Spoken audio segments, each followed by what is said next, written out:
আপনার সামনে আমার ভিডিওটা গেছে তো সম্পূর্ণ দেখে তারপরে ধাক্কা দিবেন, কারণ এটা একটা বিষয় হলো বুঝার বিষয়।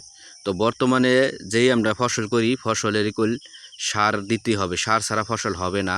তো এই কারণে এখানে আমার এক কাকা জৈব সার তৈরি করেছে, চার কিনারের একটা বাউন্ডারি দিয়ে হাউস করে, তাতে গবাদি পশুর মানে গরুর লেদা, পোলট্রি মুরগির লেদা, তারপর কচুরিপানা কলা গাছ দিয়ে একটা জৈব সার তৈরি করছে।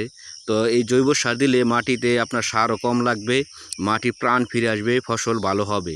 তো সকল চাষি ভাইদেরকে বলি, আপনারা যেহেতু যারা চাষবাস করেন তারা গবাদি পশুপালন করেন, তো এই পশুর যেই লেদাগুলা এই লেদাগুলো দিয়ে একটা জৈব সার তৈরি করবেন, তাহলে মাটির প্রাণও ফিরে আসবে, ফসলও ভালো হবে।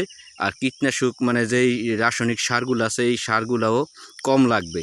এই কারণে বলি সবাই এরকমভাবে জৈব সার তৈরি করবেন, জমিতে দিবেন, ফসল ভালো হবে, খেতেও ভালো হবে, মানে স্বাস্থ্যকর খাবার হবে যে সবজিগুলো হবে।